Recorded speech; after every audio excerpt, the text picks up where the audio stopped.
নমস্কার বন্ধুরা, সবাইকে শুভ সকালের অনেক অনেক শুভেচ্ছা। তোমাদের পছন্দের ধারাবাহিক রোশনাইয়ের আজকের পর্বের রিভিউ নিয়ে আমি পৌঁছে গেছি তোমাদের সামনে। বাংলা সিরিয়াল সমাচারে তোমাদের সবাইকে স্বাগত জানিয়ে আজকের পর্বের রিভিউ আমি শুরু করছি। তো শুরুতেই সেই সাধু বাবা আর পণ্ডিতজি বলছেন যে তোমার নামটা আমরা পাল্টে দেবো, তো অসুবিধের কিচ্ছু নেই। আর নিজেকে লুকিয়ে রাখবে কেন? তুমি চাও না যে তোমার মাকে যারা খুন করেছে বা তোমার মার সাথে যারা যারা এরকম করেছে সেই দোষীদের শাস্তি দিতে? তখন রোশনাই বলছে অবশ্যই চাই, তাদেরকে খুঁজতে আমি অবশ্যই চাই। কেন? আমার মনে একটাই প্রশ্ন, যে কেন আমার মায়ের সাথে সবাই এরকম করেছে, পুরো সমাজ, এমনকি আমার বাবাও। তখন বলছে তুমি নিশ্চয়ই জানতে চাও তোমার বাবাকে? বলে হ্যাঁ, আমি আমার জীবনে এইটাই শুধু জানতে চাই যে আমার বাবা কেন আমার মায়ের সাথে এরকমটা করেছে, আর তার সাথে সাথে পুরো সমাজের লোক, যে আমার মা বাধ্য হয়ে। তখন সাধু বাবা বলছেন কথার মাঝে যে এর পেছনে আরও অনেক বড় সত্যি লুকিয়ে আছে। তুমি সেই অনুষ্ঠানের দিনই তোমার বাবার খোঁজ পাবে, তুমি জানতে পারবে তোমার বাবা কে, আর আরও অনেক প্রশ্নের উত্তর তুমি পেয়ে যাবে, এমন করে বলছে। তো রোশনাই এমনটা শুনে একটু অবাকও হয়। আর ওদিকে তো আরণ্যক বলছে যে গরিমা চাইলে থাকতেই পারে, আমার কোনো অসুবিধে নেই, কিন্তু আমি এরকমভাবে সাজানো কোনো মুখোশ নিয়ে থাকতে পারবো না। দাদুভাই বলছেন যে রোশনাই যেখানে চলে গেছে, মানে যে যা পরিস্থিতি ওর সাথে হয়েছে, এতে তো কারো হাত নেই। আমি শুধু ঈশ্বরের কাছে এটাই প্রার্থনা করি যে তুমি যাতে তোমার শোকটা তাড়াতাড়ি ভুলে যেতে পারো। বলছে তুমি রোশনাইকে ভুলো না, তবে আমি বললেই যে ভুলবে না এমনটা নয়। তবে একটা কথা কি, মেয়েটা বেঁচে থাকলে অনেক কিছু করতে পারতো, যেটা করতে পারলো না। আরণ্যকের বাবা বলছে যে যে চলে গেছে সে তো এই পরিবারের কেউ ছিল না, কিন্তু যে আছে, মানে গরিমা, গরিমার সাথে তো আমাদের ছেলের মানে একটা সাজানো গোছানো সংসার আছে, তো সেটার কথা ভাবতে হবে। তারপরে বলছে এমনটাও তো হতে পারে যে চলে গেছে তার কথা যদি ভাবতে থাকো, তাহলে যে আছে সেও তো একদিন চলে যেতে পারে। তখন আরণ্যক বলছে গরিমা কোনোদিনও চলে যাবে না, সেটা চিন্তা করো না, সেই চিন্তা ভাবনাও করবে না। আর যদি কোনোদিনও চলেও যায় তো আমার তাতে কিচ্ছু এসে যায় না। এটা শুনে সবাই অবাক হয়ে যায়। বলছে গরিমা তো আর রোশনাই নয়, তাছাড়া রোশনাই তো যেতে চায়নি, ওকে যেতে বাধ্য করা হয়েছে। তো গরিমার সাথে তো এরকম কিছু হবে না। আর নীলাব্জর কাছে ক্ষমা চেয়ে নেয় যে আমাকে ক্ষমা করবেন যে আমি এরকম কথা বলতে বাধ্য হচ্ছি। কিন্তু এই কথাটাও সত্যি, সুরঙ্গমা আন্টিকে যখন ধরে নিয়ে গেছে তখন নিশ্চয়ই কোনো ক্লুর বেসে ধরে নিয়ে গেছে, কিছু নিশ্চয়ই ক্লু পেয়েছে ওনার বিরুদ্ধে, তাই ধরে নিয়ে গেছে। তো একজন খুনির মেয়ের সাথে সংসার করতে আমার কিন্তু একটু বিবেকে বাঁধবে, এরকমভাবে বলছে। তো নীলাব্জ স্বাভাবিক, শুনে খারাপ লাগে, হাজার হলেও বাবা। তো ওদিকে রোশনাই বলছে যে সেই ডান্স প্রোগ্রামের সাথে আমার বাবার খোঁজ পাওয়ার কি সম্পর্ক আছে? তখন সাধু বাবা বলছেন আছে আছে, একটু ধৈর্য ধরো, এখন এর থেকে বেশি তোমাকে আর কিচ্ছু বলবো না, সেদিন তুমি সব জানতে পারবে। আর এই বিষয়ে এখানে কারোর সাথে কথা বলো না, নিজেদের মধ্যেই রাখো। আর সেই কটা দিন বরঞ্চ তুমি গুরুজির কাছে তালিম নাও।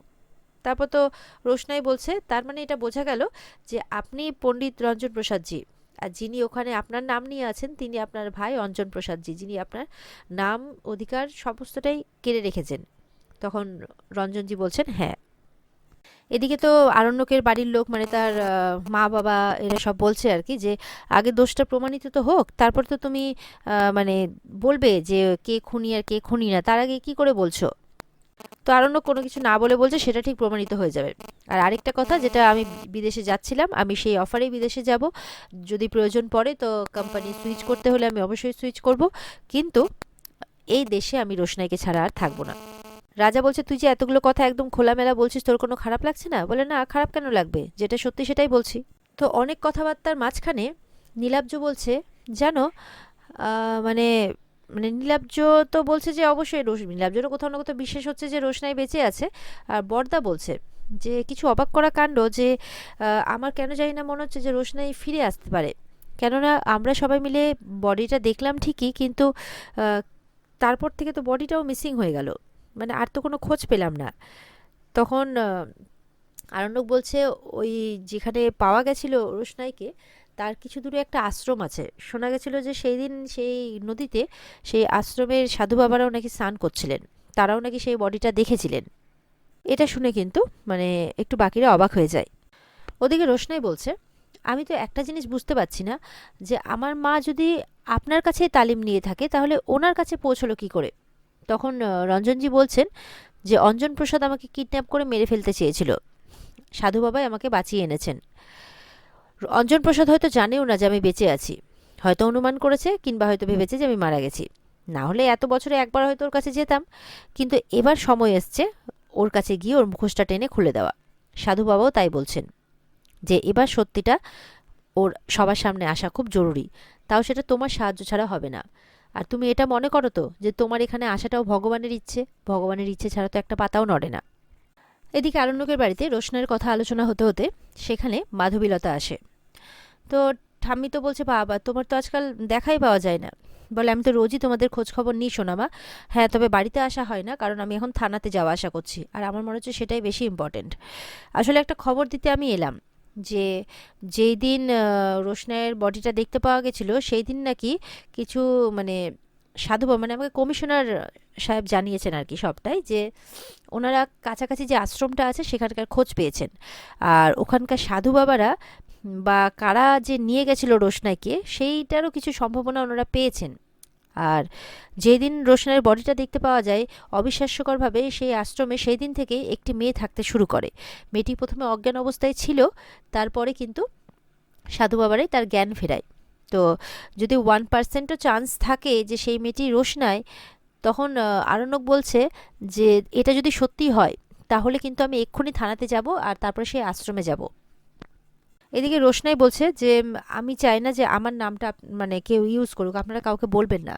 বলে, ঠিক আছে, শুধু তোমার নামটাই নয়, তোমার সাজ পোশাকও বদলে দেবো, তুমি মুখ ঢেকে থাকবে, দরকার পড়লে নাচও তুমি মুখ ঢেকেই করবে, বাকিটা আমরা সামলে নেব।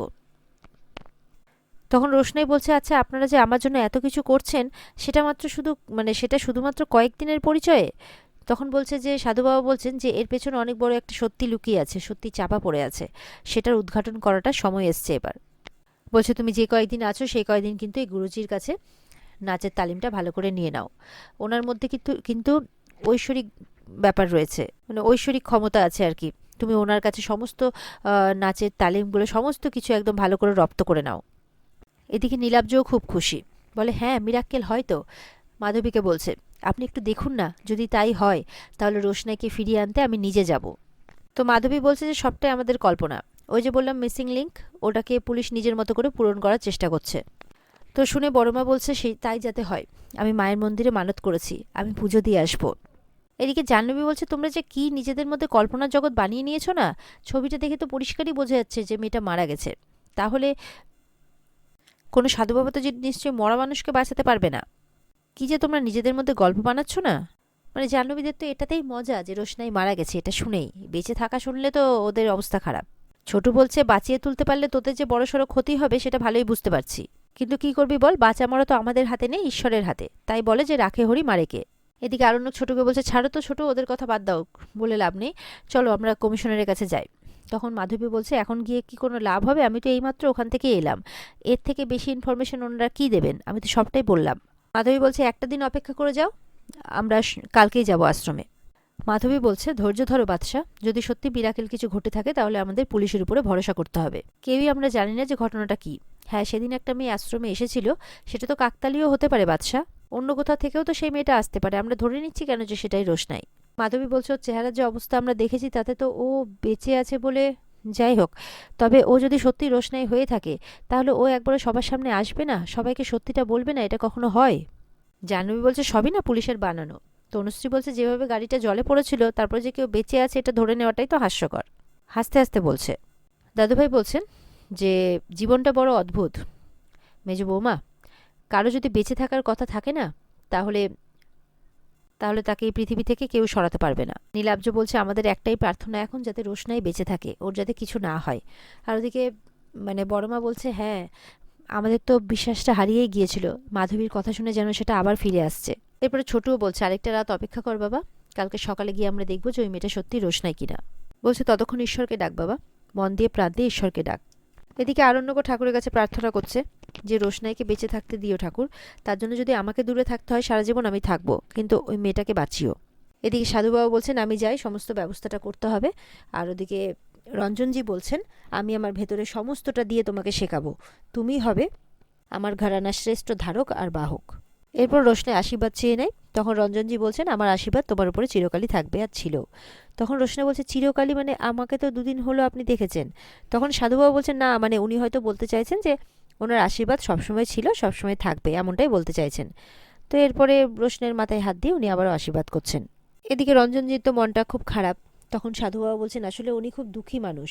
বলে কেন, আপনার নিজের কেউ নেই? তখন রঞ্জনজি বলছেন যে আছে, বউ আছে, মেয়ে আছে, কিন্তু বউ আর বেঁচে নেই। তখন রোশনাই বলছে তাহলে আপনার মেয়ে? সাধু বাবা বলছেন যে এইসব বলার জন্য উনি এখন প্রস্তুত নন। আসলে সন্ন্যাসীদের তো পুরনো জীবন মনে করতে নেই। যখন ওনার মনে হবে উনি বলবেন তোমাকে। তার আগে ওনার কাছ থেকে তুমি নৃত্যকলার তালিম প্রাণ ভরে গ্রহণ করো। এবার রোশনাই ওনাকে প্রণাম করছেন। আর এখানে আজকের পর্ব শেষ হয়ে যায়। তো বন্ধুরা, এই ছিল আজকের পর্বের রিভিউ। ভালো লেগে থাকলে অবশ্যই পর্বকে লাইক, কমেন্ট আর আমাদের সাথে জুড়ে থাকতে কিন্তু চ্যানেলকে সাবস্ক্রাইব করতে ভুলবে না। পর্বের বিস্তারিত দেখতে স্টার জলসার পর্দায় চোখ রাখবে। দেখা হচ্ছে তোমাদের সাথে আগামীকালকে। সবাই ভালো থাকবে। টাটা।